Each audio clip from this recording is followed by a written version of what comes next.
Jason Licht and Todd Bowles took to the podium at the Scouting Combine on Tuesday. That and more on today's episode of Locked On Bucs.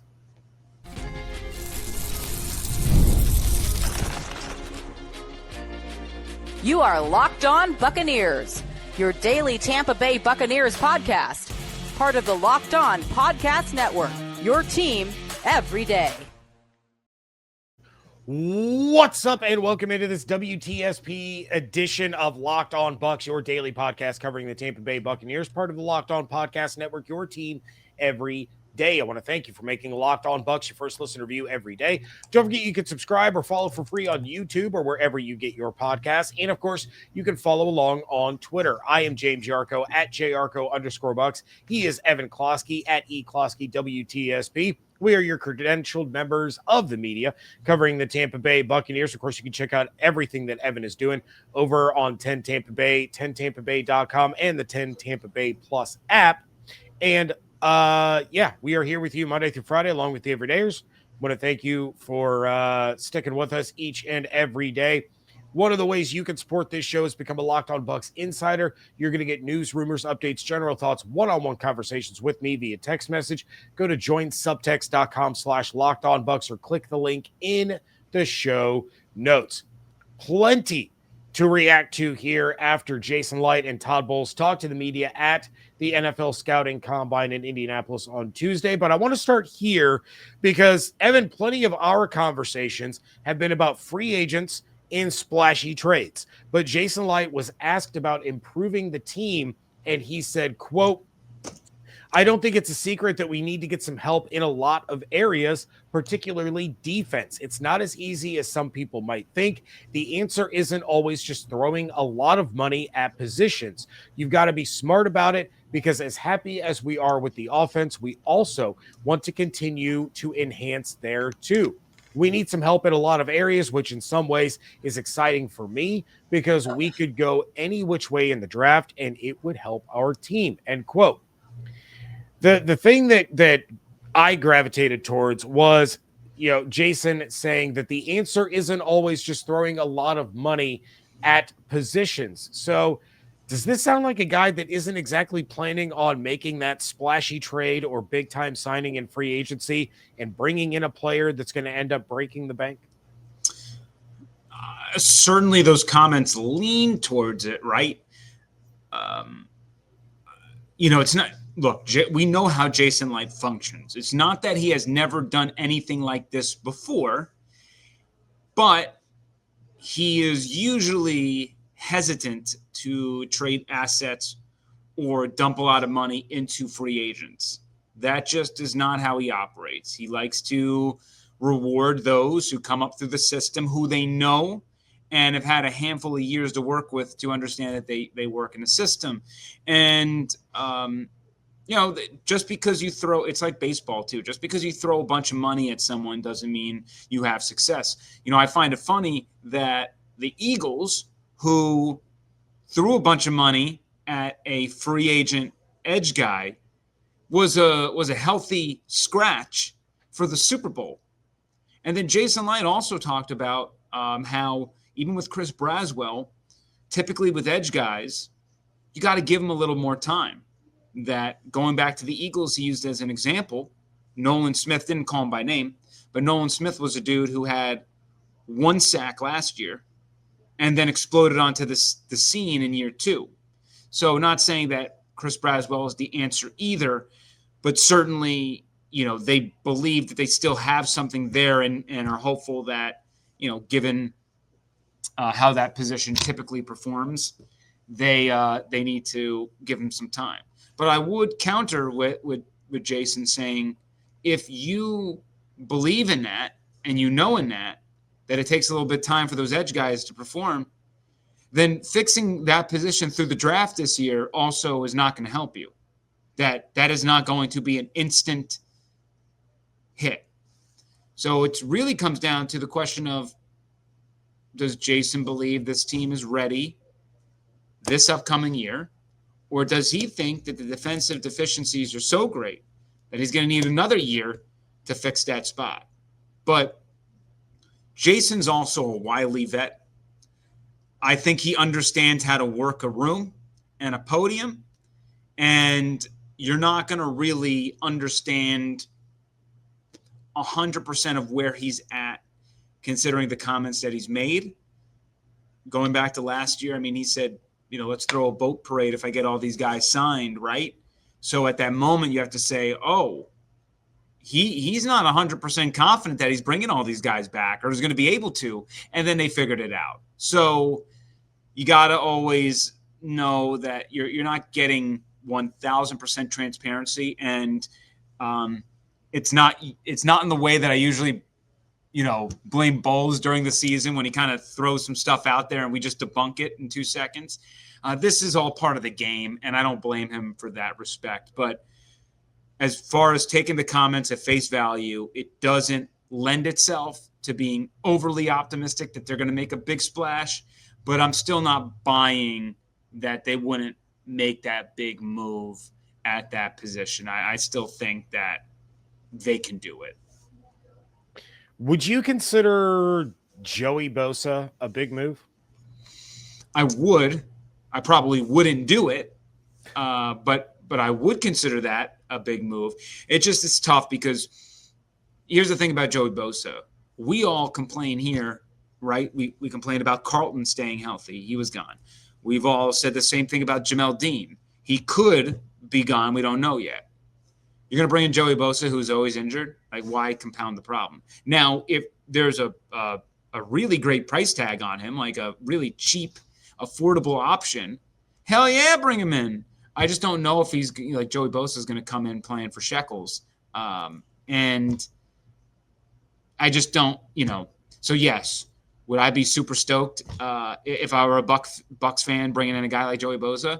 Absolutely. Would it be a proceed with caution? Absolutely. Do I think that greatly affects their season, their upcoming season? I would lean towards hard maybe, because I don't trust he's going to make it through the whole year. So once he gets injured, you're right back to square one. So to me, I don't know about that.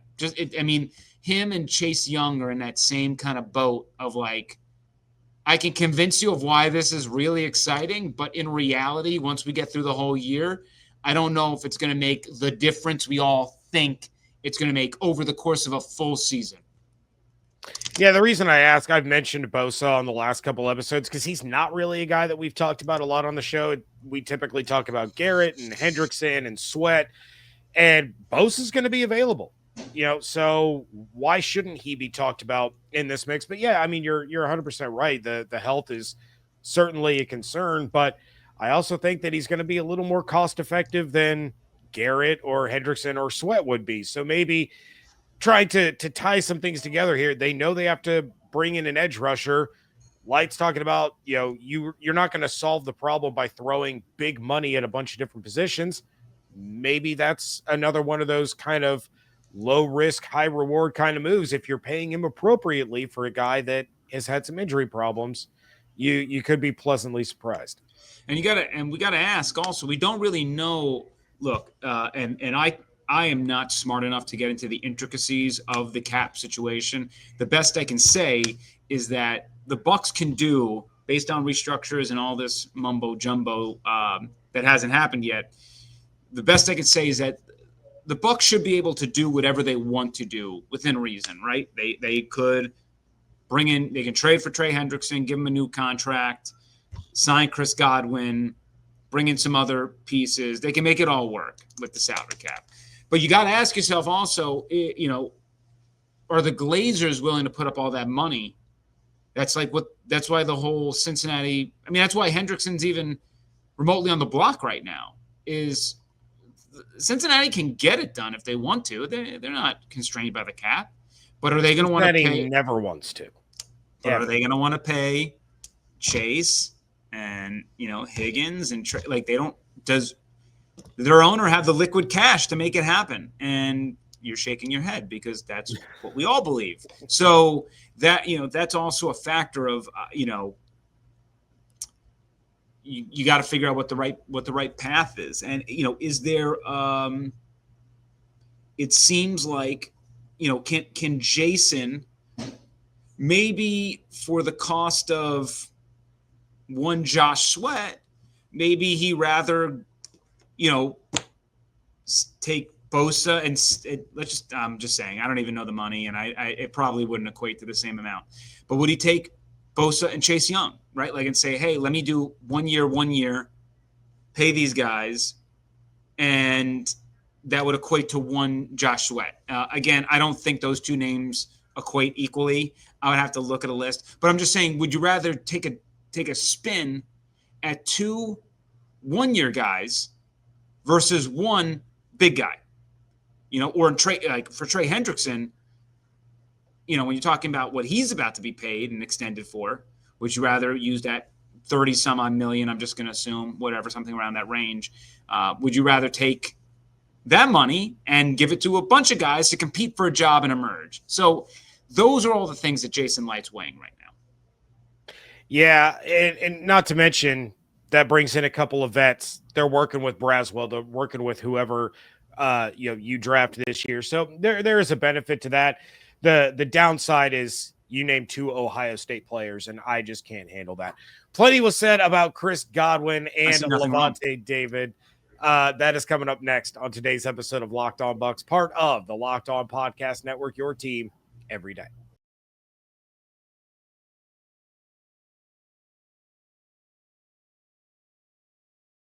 Thank you again for making Locked On Bucs your first listen or review every day. The new Locked On NFL is here, and it's 2 shows every day.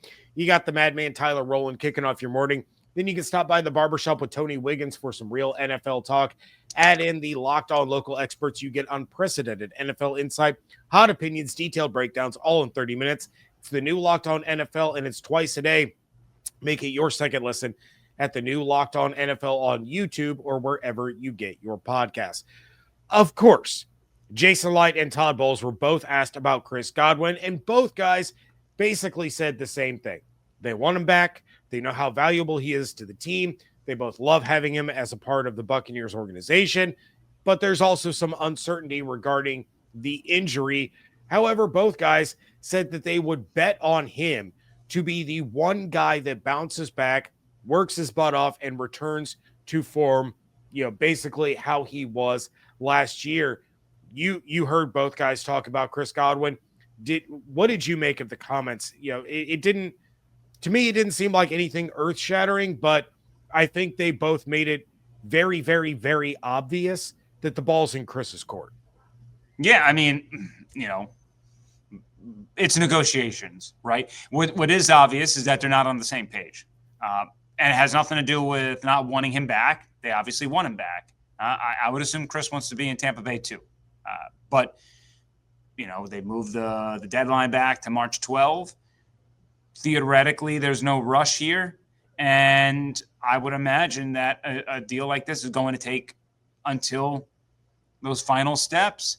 Chris is going to have to, there's going to be maybe a moment in these negotiations where Chris is going to have to ask himself if he wants to test the free agency market. Now, remember, Mike Evans was heading that way.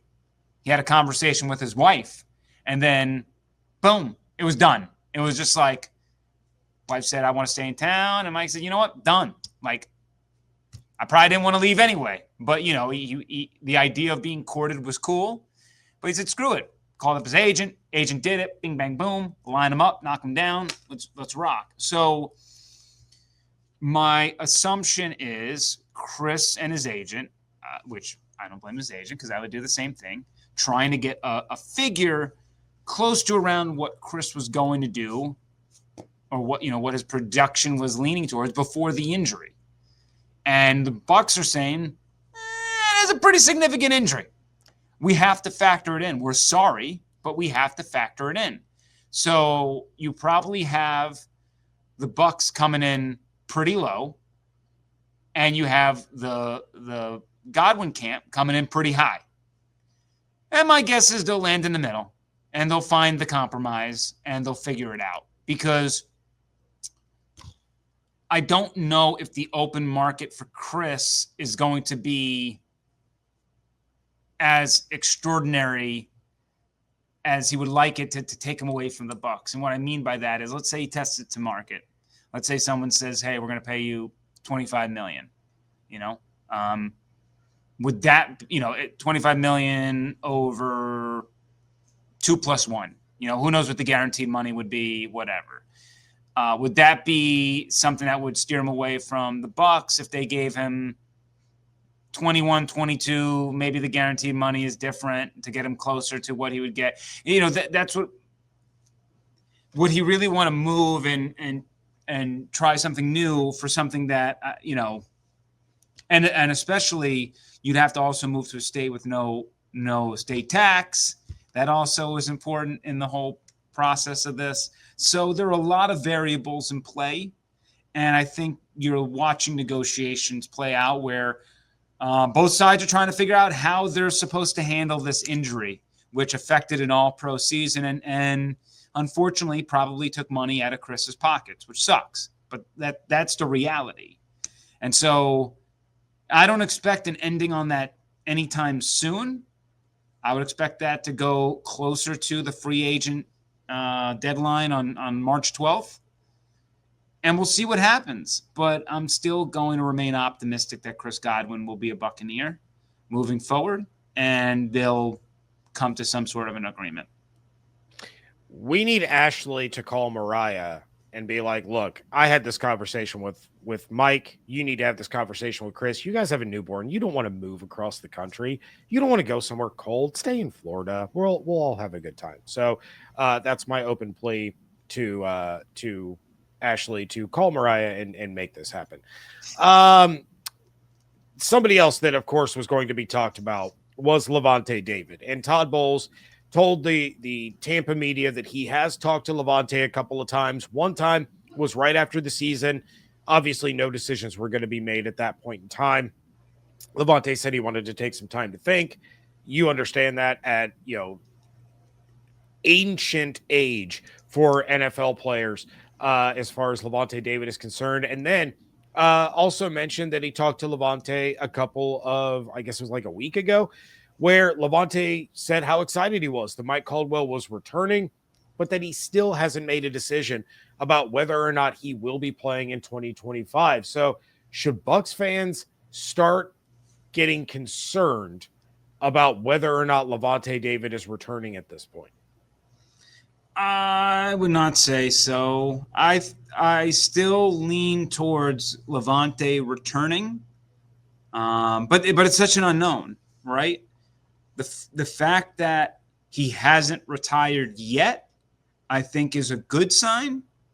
I mean, we're about, a month plus since the end of the season. I feel like with free agency starting on March 12th, I can't imagine Lavonte is going to want to, the Bucs are going to want an answer before then, right? Like, they need to know. And we just found out about Travis Kelce returning. So we're getting into that territory of where we should know soon. But I lean towards being optimistic that Lavonte's coming back next season versus him leaving. One of the things that I talked about on yesterday's episode was Shaq Thompson. And he's going to get to hit free agency. He's only played 6 games over the last 2 years. He had a leg injury, had an Achilles injury. Is that a guy that the Bucs sign, whether they have an answer from Lavonte or not, whether Lavonte comes back or not, is that a guy that the Bucs go out and sign? Just if nothing else, that gives you veteran depth and a guy that can come in and really help out your team for probably pennies. I think Spotrac had his estimated market value at $1 million. Yeah, sure. Why not? I still would love to see Drake Greenlaw. I think that him on like sort of a prove it deal would be fantastic. But that doesn't even mean that you can't throw Shaq Thompson in there and have him in a role, for $1 million. And then of course you got Servassier in the mix. The problem becomes this is all fun fodder, but you got to also remember who are the Buccaneers drafting. And we have to assume the Bucs are going to get an inside linebacker. So if you have Lavonte For me, you bring in Dre Greenlaw. You got Servassier Dennis. You got this new shiny pick. Well, Shaq Thompson probably doesn't want to come to a team where he's got 5 guys competing for playing time, right? If he wants to make something of his career again, he's going to want to go to a team where he says, hey, I'm going to be in the lineup. Now, if you don't get Greenlaw, Shaq maybe is a good kind of, let's bring him in and nice veteran presence. We can play him, we can mix Servassier in there. We can mix this new draft pick in there and kind of piecemeal it together. But, you don't, at some point, we got to look at what the roster will be. And let me go back to my handy dandy sort of look here. I mean, last year, the team took, right, Lavonte, KJ Britt, Servassier, and JJ Russell, I believe, were the 4 on the active roster. And then you had sort of By Jones and Antonio Greer Jr., and like you had these pieces coming in and out. But mostly you're thinking 4 on the active roster. So, and that's why we need to know Lavonte, because it's Lavonte, Servassier, draft pick, and you got room for one more dude to say you're going to play. And to me, I still hope that's Dre Greenlaw. Well, for reference, I was able to look this up while you were talking about it. Last year, free agency began on March 13th. Lavonte David signed a 1-year, $8.5 million contract on March 22nd. So we might be sweating it for about a week after. When did he announce his return, though? So he agreed to re-sign on March 12th. So that was the day before free agency began. Okay. But within the open negotiating window, because I refuse to say legal tampering because it's a dirty lie and it's impossible. You can't legally tamper. That's not a thing. So yeah, after the negotiating window opened, but before the start of the new league year was when he agreed to the deal. So we're still going to be sweating it for a couple of weeks, no matter. Yeah, you got a couple of weeks. I still remain optimistic. All right. Well, Todd Bowles wants Ballhawks. That is next on today's episode of Locked On Bucs.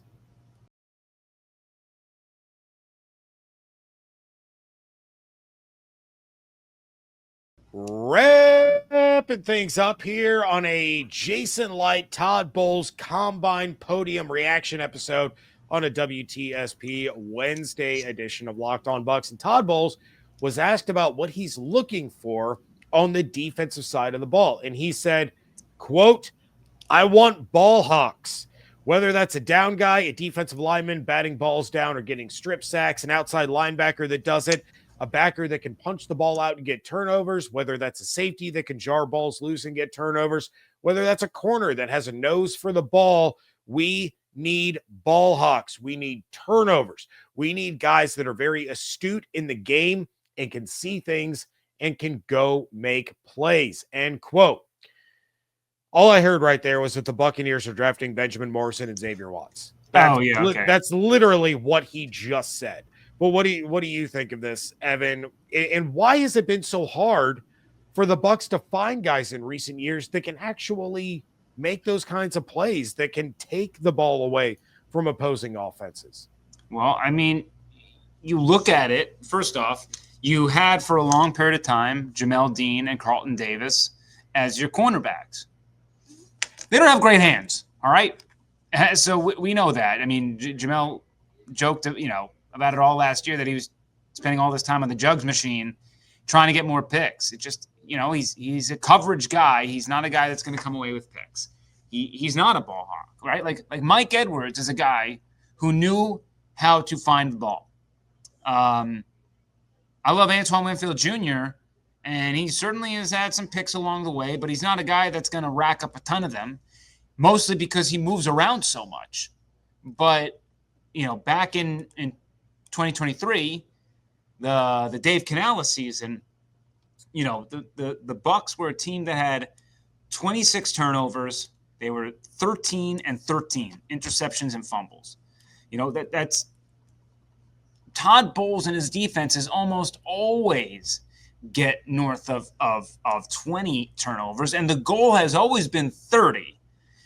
And to come up with 18 last year, 7 interceptions, not good enough. I think Zion has that ability in him. The problem was teams didn't. I mean, if they were going to test Zion, it seems like they did so with some go routes and some deep balls, and it just, I think that's where he struggled a little bit. But ultimately, this team for the longest time has dropped a ton of interceptions. They just have. They've been a little bit of stone hands. I mean, Lavonte David finally had his first interception last year for the first time in a long time. So you have linebackers who aren't really have great hands traditionally with this team. Most recently, I should say, you have cornerbacks who haven't had great hands, and even like Jordan Whitehead you brought in. He's not. I mean, he was a guy that had like 3 picks in one game, but he's always been a guy that hasn't really gotten enough turnovers. So they have to make a concerted effort to get dudes who have production turning the ball over and having those hands. So, they have to elevate that importance of we like these guys to look a certain way, but if they have 1 or 2 picks a year in college, you probably know what you're getting, unless the teams aren't just throwing their way. But, I like that bite a lot because to me, Todd's entering the offseason and say, we got to fix this, right? It wasn't good enough. And it was really the first, and part of that is because Todd, I think, felt so handicapped with his defense and the injuries and what they could do and the soft zone stuff. He's not. Todd has to get back to applying pressure to teams. And I get it out of a necessity. He needed to play it safe because he didn't feel confident in his dudes. And, when he allowed guys like Tyreek Funderburk or Kayvon Merriweather in his first stint to really get out in the field and try to do some things that, they got torched. And it forced Todd to fall back into his safe, soft zones. And that's never going to produce you anything. People know it. They knew it. They were on to Bowles. They were on to what he was doing. And so he really has to go back to the lab and find a new formula. If that's the way that you want to play it safe, you got to be at least a little bit more creative in doing so. But that's a good first step, right? Recognizing the problem. And generally speaking, Todd at the podium today gave some really good answers. Typically he's kind of dry, but I liked what I heard. It was a little spunk in his step. And I thought that he's a guy that understood the task. We need more turnovers. I got to look at these positions. I'm going to work more with Josh Grizzard. It was just very much like he was prepared and felt like he was really ready to go. So overall, I was, these press conferences go 1 or 2 ways, whatever. But, you sometimes just go, whatever, we're moving on to the next thing. But I was very happy with what I heard from Bowles. And that bite was probably top 2, if not number 1 for me of what he said. All right. Well, Evan, what do we have going on over on 10 Tampa Bay, 10 Tampa Bay Plus, and 10tampabay.com? Yeah, hit up all that. Make sure you get our 10 Tampa Bay Plus app. You can also stream our shows, Roku, Fire Stick, all those things. But we got a super busy stretch coming up. Obviously, the Rays are back in action. The Lightning are back in action. We got the St. Pete Grand Prix. March Madness is going to be coming up. You can watch that on 10 Tampa Bay. The Women's Final Four is coming to Tampa in the beginning of April. End of April, we got NHL playoffs. The Lightning look like they should be there. We'll see. So you just want to stick it here. Why mess around? Why do anything differently? So, just a lot of things going on right now. Fun stuff. All right. Make sure you locked in over at 10 Tampa Bay, 10tampabay.com, and the 10 Tampa Bay Plus app. You can follow along on Twitter at Locked On Bucs, at JYarcho_Bucs, at eCloskey, WTSP. Become a Locked On Bucs insider. Go to joinsubtext.com/LockedOnBucs or click the link in the show notes. And of course, make sure that you are subscribed or following along on YouTube with the notifications turned on, as well as wherever you get your podcasts. Hope you all have an absolutely outstanding day. Stay safe, stay healthy, fire the cannons. Want to thank you so much for joining us right here on Locked On Bucs, part of the Locked On Podcast Network, your team every day.